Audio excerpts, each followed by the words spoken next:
trains and boats and planes. Here we have it. This is the moment you've been waiting for. If you haven't, then you might be in the wrong place. But here we have it anyway. The 1948 Smith's Alarm, unknown model name, possibly called Gordon or something like that. But otherwise, bit of a mystery. It is now my earliest Smith's alarm clock. Oh God, what is that? Shouldn't have done that. I mean, 1948, your earliest alarm clock. Surely you have earlier ones than that. Well, Smith's alarm clocks were only made from 1945, so it's hard to beat that, really, in terms of Smiths. I mean, the British alarm clock industry. I'll probably do a whole video about it, but it was a bit surprising. You'd think an industrial country like Britain, especially in the 20th century, would be making alarm clocks left, right, and centre. Well, actually, there were no alarm clocks produced in the UK in the year 1938. I know that for a fact, and I have no record of alarm clocks being produced in the UK from between 1910, because the BUCC was in operation in the 1900s. Very interesting company. I'd love to find one of their clocks. But people also realise that, and they want to buy them as well, so they're too expensive. If I find a cheap one, I will buy it. Very interesting stuff. Related to Ansonia, actually. Yeah, I'll get into that another time. Thameside was a British company, and they went bust in 1926, but they did release an alarm clock. It's called the Thameside Alarm. I'm getting off the subject. I won't be long, but I didn't realise. I was hoping they'd made an alarm clock, but I couldn't find any evidence of it until one day I saw on eBay there was this wooden plinth. Now, if you know about Westclocks, you're a Westclock collector. Maybe some other clocks in them as well, but in particular, Westclocks made wooden display stands to go in shops for their Big Ben clocks, because these were top of the range, really, really famous, flagship clocks for Westclocks, and probably America as well. They probably helped the American alarm clock industry no end, because that was quite a big thing. Big country, America, need lots of alarm clocks. Well, American alarm clock industry is quite formidable. Well, it was, at least. I think it's probably all Asian made now, but at one point it was. But the UK, yeah, what was I talking about? Oh yeah, Thameside alarms. One day I saw on eBay, this wooden plinth. It was this beautiful wooden plinth, and it said on the front, Thameside Alarm, in a gold transfer that had been put on the wood, probably from the teens or 20s. And I thought, there was a Thameside Alarm made in England, it said on it. So I thought, well, the amount of times I tried looking for a Thameside alarm clock, I couldn't find anything. But then, on that same day, after writing on the forum, here's the plinth, but unfortunately I can't find anything about the clock itself, but it's great to know that there was a Thameside alarm or something like that, even though it's probably not made in the UK, knowing my luck. I found a picture of one. Just the front, mind you. It wasn't the most interesting looking clock. It looked much like that Mauter German alarm. It was like a drum body with a black luminous dial, but it said Thameside made in England on the dial. Now, I'm hoping for the best. I mean, the best case scenario. Not that I have anything against German clockmaking at all, but the best case scenario, in my opinion, is that we finally have evidence of a British-made alarm clock from the 20s. It didn't look like the 20s, it looked more 30s. So that's why I'm slightly worried that it might just be a German alarm clock made by the likes of Mauter or Kienzler, or one of the prolific German makers, because it did look like it, just with different hands and made in England because the dial was made in England or something silly like that. because there's a lot of evidence of British companies putting "Made in England" on stuff when only little bits of it were made in England, which probably is allowed, but for someone who is trying to research British manufacturing, it's not the most helpful thing. But yeah, I'm hoping there's something out there, but it just seems that there wasn't any British alarm clock manufacturing in the early, in the 30s or something like that. Apart from one Smith's alarm clock, which was made from 1935 to 1937, which is the all British alarm. I don't think it sold very well, probably too expensive or something like that, but it was a Bakelite case. So there's odd little bits in there. It's not like nothing was made ever. There are little odd bits here and there, dotted around of little attempts to make British alarm clocks, which is ever appreciated. But you know, it would be nice if there was a bit more. Anyway, that's been 6 minutes of talking about something that I wasn't expecting to talk about today, but it's good anyway. Here we have it. Right, back on track now. This is the 1948 Smith's alarm. It's got a different movement to all the later ones because it has a movement labelled A, and it has a slightly different plate design and some other features which are discussed. I did a video about this clock. Look up Smith's Model A movement or something like that, and the video will probably come up with this very clock in it. But yeah, it doesn't work, so we need to have a look at it. Finally, this is the servicing video we needed. So I'm just unscrewing the winders.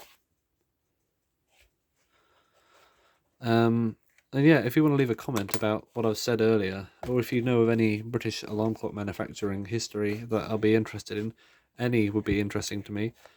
Actually, anything about alarm clocks would be interesting to me, to be honest. So if you have any knowledge, then do fire away. But yeah, I'll just take the bits and bobs off the back of here. Now, if you want more detail about how to work on one of these Smith's alarms, I did a couple of videos here and there about Smith's alarm clocks.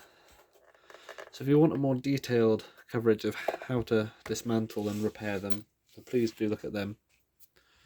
But for this one, I'm just going to focus on the subject matter rather than the actual repairing, unless of course something unexpected comes up and which makes the repair more difficult than expected or something like that. And if I can find my sockets, that would be good, wouldn't it? I have somewhere.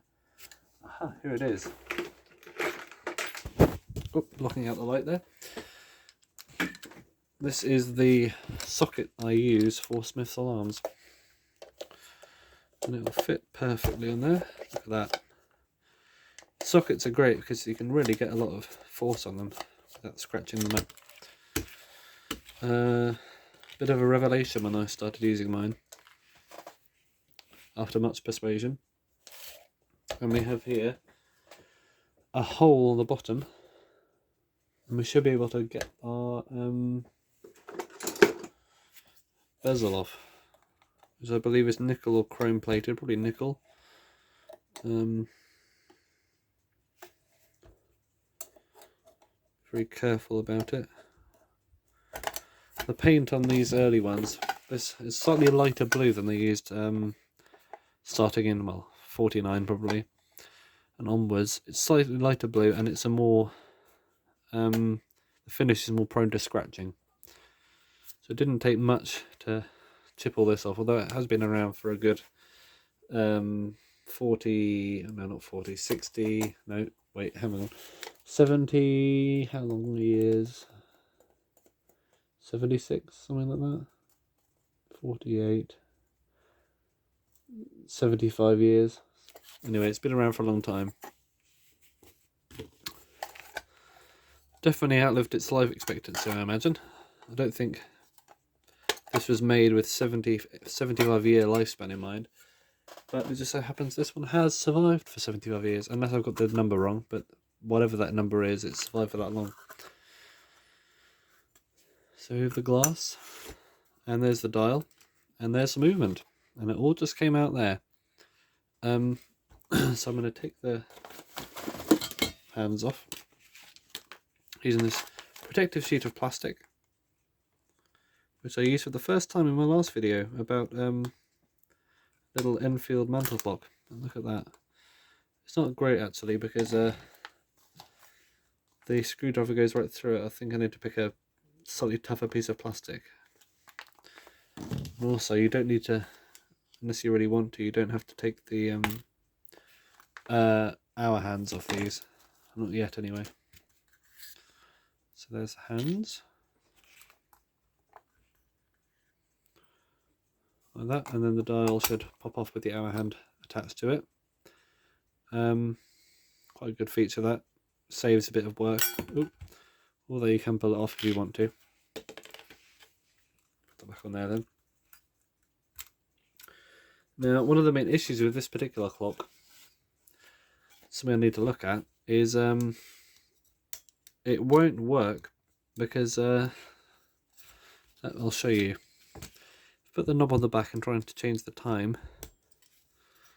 This wheel here, the one that's turning the fastest there, there's a pinion on the front, but it's become detached, and they should be together, and that means it's not driving the other two wheels, which means it won't advance the hour or the alarm. So this should be attached. So hopefully there should be a way of reattaching that. But in order to get to it, I'll need to take the rest of the movement apart. So I'll take the bell off so we're not causing a racket when we let the power down. And it's quite a nice design, this. It's an early version of the design that's been around for, well, Smith's alarms. I made them up until the 70s. 79, with the same movement design. So we got that alarm run down. Just noticed, because this has come off now, it's a round hole in the middle. I was expecting like a polygon hole, and that's a pain because it means that we'll need to put extra effort into making sure it doesn't slip around. Have to pin it over somehow. I think I might have a spare if I need it, but it's made of different materials, and it would be nice to have my early alarm made of all the right materials. So I'll just get my anvil and quickly see if I can put it all back together.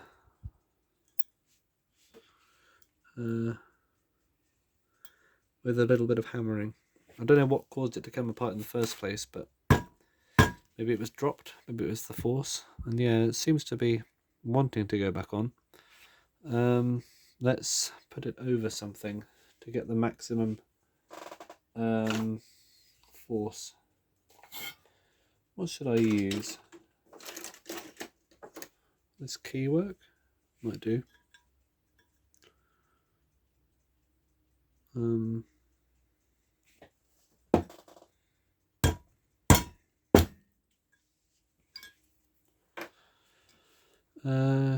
It looks like it. Oh no, we're coming apart again.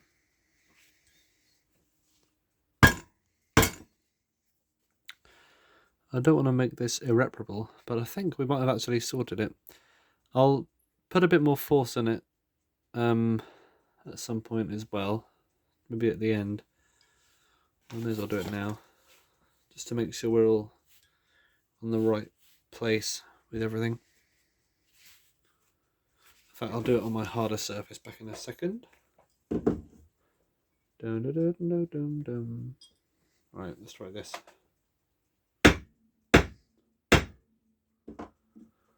Okay. No damage to the wheel. Okay, hopefully this holds. It's on pretty... Oh, okay. We might have a bit of issue then. Let's see if I can... one sec. Sort out the... Clean it up a bit first. With some solution. Like that. Yeah, it's probably worth cleaning, isn't it? I'll be cleaning the whole movement at some point, every little part of it. That's why I'm disassembling it, but hopefully we can find a way of reattaching this wheel somehow.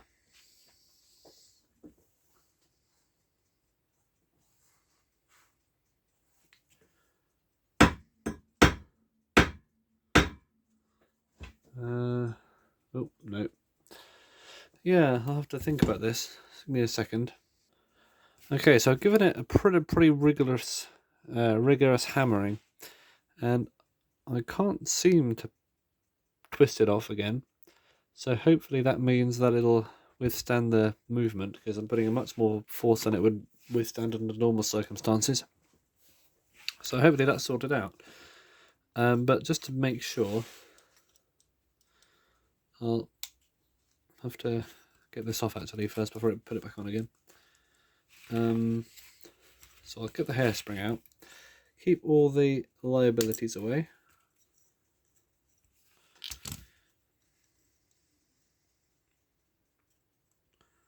Nice hairspring, get that out of there.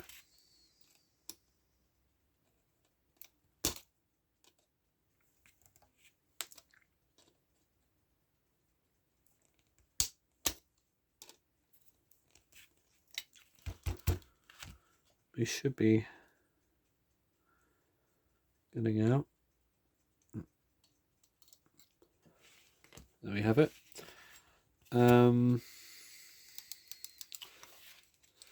So if we knock this out of the way, like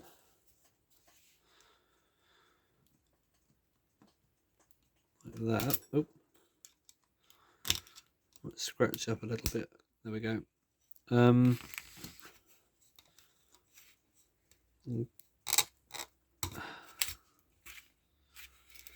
Hopefully we can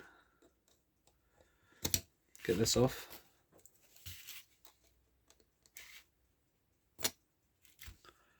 A little clip there, and if we push this through, I don't think I can really do that from here. Oh well, we'll do it later anyway. We'll give it a proper test, because I can repair it at any time.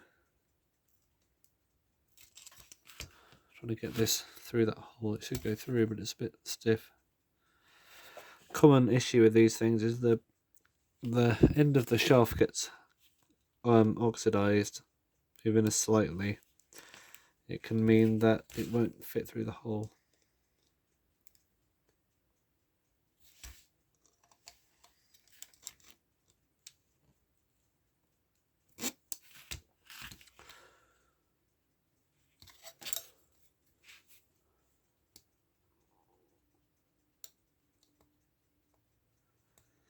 Yeah.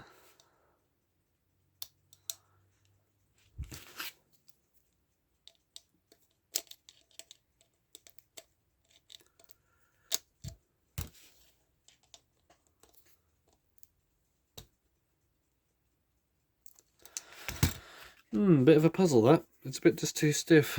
I mean, what to expect from something this old, but yeah, it's just a bit stiff. I don't think I want to use the hammer again. A bit too rigorous for this particular operation.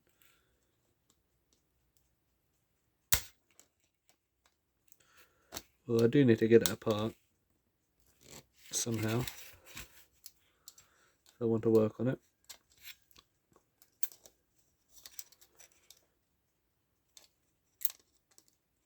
I'll get that clip off there.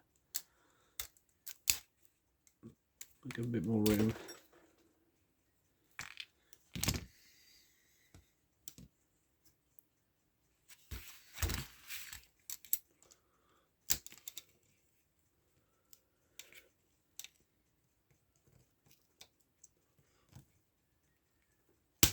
Oh, got it. See, that's gone through there now. It was way more effort than I usually have to put into that, but at least we have it out now. And for this particular movement, something brand new to me is the spring that 1 second. You get through here as well now.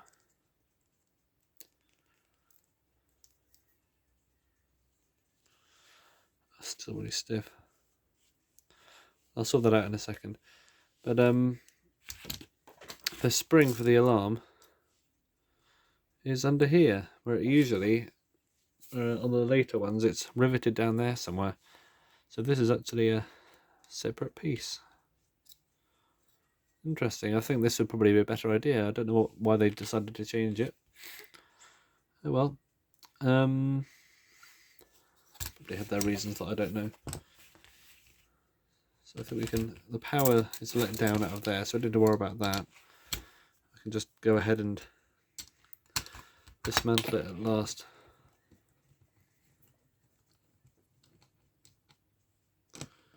Yeah, hopefully we've sorted out that pinion. Not going to come off again.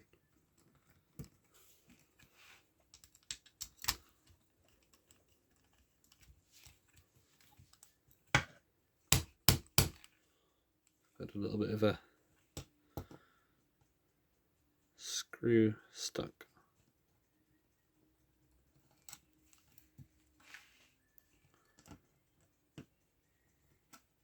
There we go.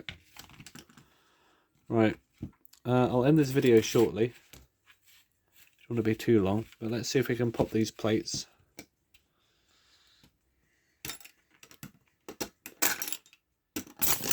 Oop, okay, maybe the power wasn't completely let down. Oh my god, wait, what? Do you see that? How on...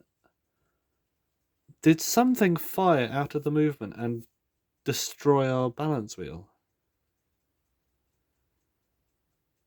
Oh, wish I got that in slow motion. Something pinged out of that movement and went flying straight for our balance wheel, which is sitting over there, and it chopped it in half. I've never seen that happen before, and that is actually devastating. Where's the hairspring? Where's the other half of the balance wheel gone? Let's see if I can find it. Okay, I found it. It was under here. I'd never seen that happen before, and that is really not good news. I'll see if we have a spare. But literally, that has never happened before. Did that even happen? It must have been on the verge of breaking point already. I don't know what pinged out of there. We've got both wheels. That was... Yeah, I don't know what happened there. I'll check if we've got spares. Should be a Smith's one in here somewhere. Smith's balance wheels. Oh my god. Okay, we have some Smith's balance wheels here. No, that's a Westcocks one. Is that a Smith's one? I think that is a Smith's one. Same type of thing. Blunt though. Blunt as anything. Have we got a sharper Smith's balance wheel anywhere?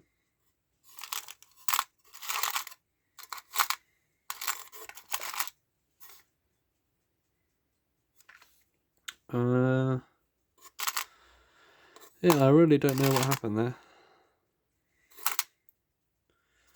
Bit of a devastating moment.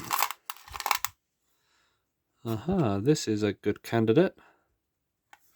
You weren't even looking, sorry. This is a good candidate. Looks exactly the same. Same thickness, same weight. Definitely a Smith's one. Not as sharp as our oldie, but it's still probably going to be fine. Well, I think we got out lucky with that one. So what I need to do is somehow drive this broken shaft out of here. Yeah, I've never seen that happen before. That was quite a shock and probably a real pain in the bum actually, because I mean, otherwise we wouldn't have needed any replacement parts. But I think, well, if it was on the verge of breaking point originally, we may as well have done something. I don't think I can get that back together again. Oh well. We'll see if we can pop this off here. So let's get the anvil, because we don't need to worry about dulling the point anymore. What can we use? The fine end of this, maybe? Does that fit over there? Yeah. So we got this key. So we've got this clock key, and the small end of it fits over there. So if I give it a tap,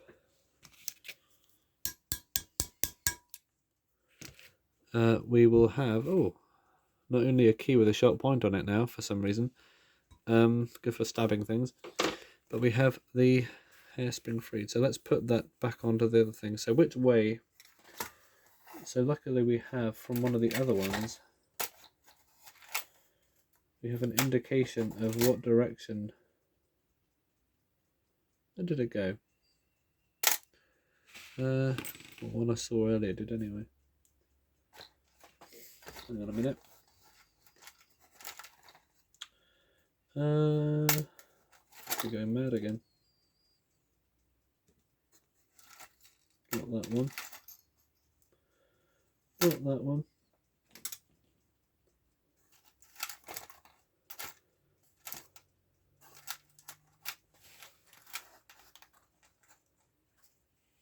Oh, must be losing it. Oh well.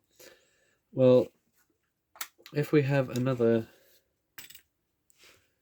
balance wheel, we should be able to know which way to put the hairspring. I suppose it doesn't matter, we can just work it out, can't we? So I'll put these spares up there. You know what happened there.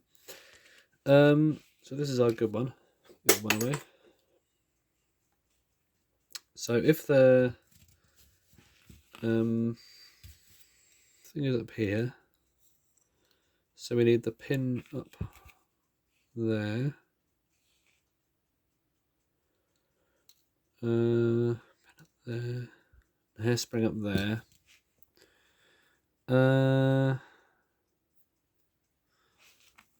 Right, let me a second, just thinking. The bit that came out of there was on this half.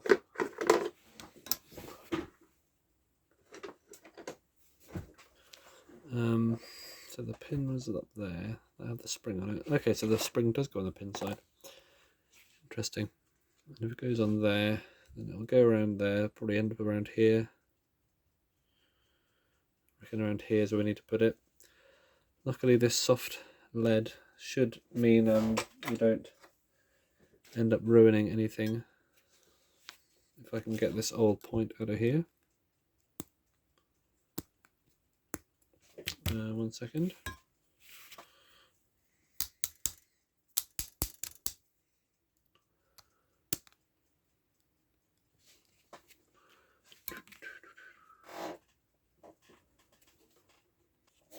So hopefully, we don't have much time left in this video, but hopefully we can push this hairspring onto here very carefully, like we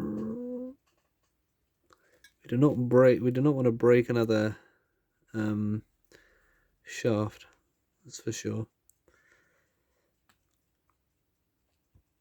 Alright, that's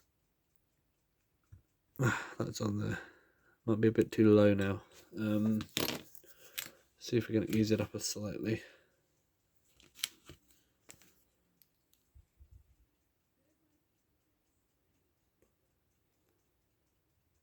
Alright, so this might not be perfectly aligned straight away, but we've built a good balance wheel up again with the original hairspring. I mean, usually it's the hairspring that fails, not the actual balance wheel itself, but it shows you anything can happen in the world of alarm clocks.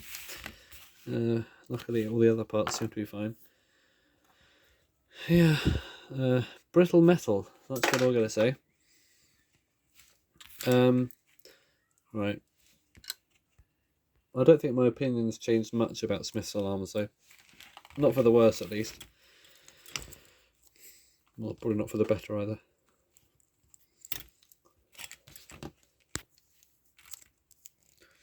Another case of the old corroded hole. There we go. Get this springs off there, and I think we'll end the video there because it's quite long. It's quite a long video. But yeah, that was an explosive conundrum. Get all these other parts out of here as well. I think I'll leave this on here because I know it'll probably break if I try and get it off. So yeah, a real surprising day. Probably take this off as well actually because it makes it easier to clean. So I'll go off and clean all this stuff. I use isopropyl alcohol, 99.9% to clean with. So what I do is I first of all soak a rag or cotton bud, whatever, depends on the size of the job, in isopropyl alcohol, and I scrub, but then I scrub again, and I leave the isopropyl alcohol wet on the surface for a few seconds, and then I dry it off with a dry cloth. And that's what I do. And I do that to every single part, and it helps to have a bit of blue tack sitting around, so you can work it into the wheels and clean the teeth out and stuff. With the springs, I get a old rag like this, tea towel, and I soak it in isopropyl alcohol first, but then I, pull it through like that, and that also might put a bit of bounce back in the spring, like that. So yeah, no expense spared, just a bit of fun. Well, not fun at all, a bit of work rather. So yeah, thanks for watching. Don't forget to like the video if you did like the video, why not, and subscribe because you might want to know what happens next.